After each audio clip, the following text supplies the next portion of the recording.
పప్పు కడుగుతున్నా. అంటే వేరే వేరేగా చేస్తారు కదా ఒక్కొక్కరు.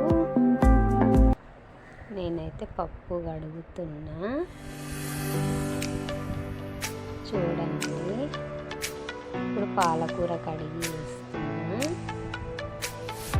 మా ఆయన ఏం చేసిందంటే కాడలు లేకుండా మొత్తానికి కట్ చేసి పెట్టిండు. కాడలు ఉంటాయి ఒక టేస్ట్, కానీ దేన్నైనా కవరింగ్ చేసి పప్పుని, కానీ చాలా బాగుంటుంది. ఇప్పుడు ఒక ఉల్లిపాయ,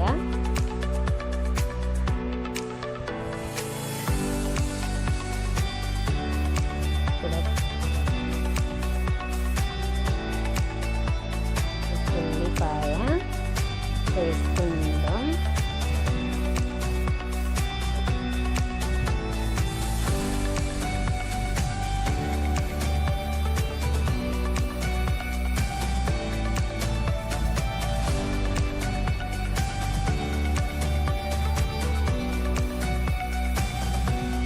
ఇప్పుడు ఒక టమాటా వేయరు చాలా మట్టుకు, కానీ వేస్తాను నేను. ఇప్పటికే ప్రాబ్లమ్స్ రాలేవు కాబట్టి టమాటా వేస్తే రాళ్ళు అయితే అని చెప్తారు. ఫస్ట్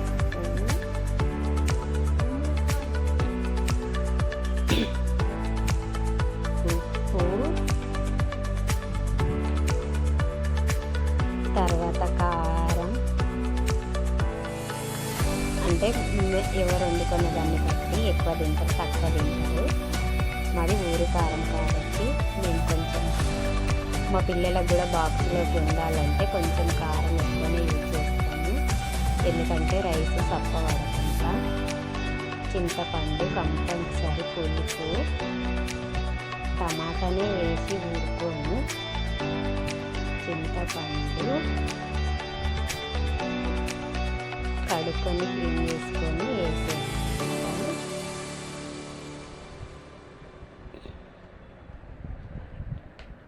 డైరెక్ట్ 2 గ్లాసులు నీళ్ళు పోసుకొని పెట్టేసిన.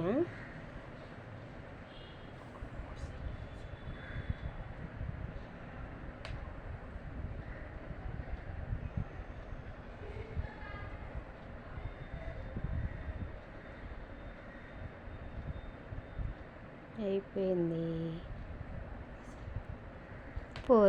5 విజిల్స్ వచ్చినాయి.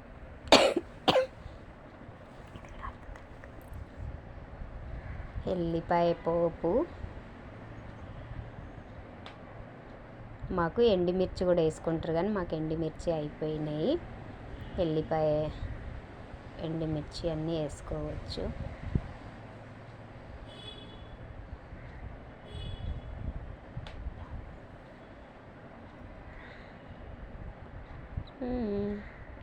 రుబ్బకుండా శుభ్రంగా, మాకంటే ఊరు పప్పే, ఊర్లో మా అమ్మ చేసి పంపిస్తుంది.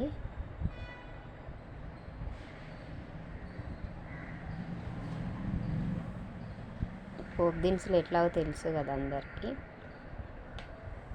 మాది బాగుందో బాగోలేదో కామెంట్ బాక్స్లో కామెంట్ చేయండి.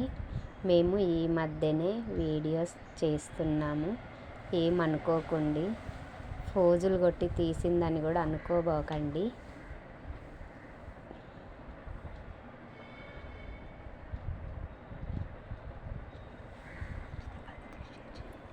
ఇదైతే నచ్చితే 10 మందికి షేర్ చేస్తారని అనుకుంటున్నా.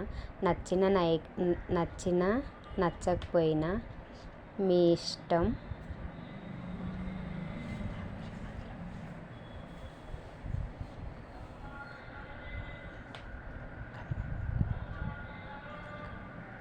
కరివేపాకు అయితే నేను ఏ కూరలో అయినా కానీ మాడనివ్వను, గ్రీన్గానే ఉంచుతా.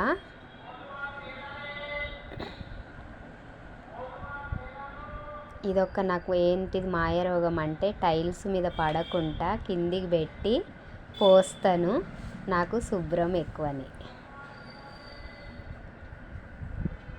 ఓకేనా ఫ్రెండ్స్, నచ్చితే లైక్ చేయండి, సబ్స్క్రైబ్ చేసుకోండి మా వీడియో కంపల్సరీ. Bye bye.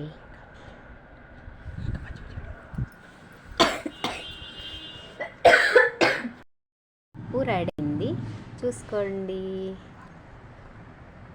బాగా చేశానో బాగా చేయలేనో చెప్పండి.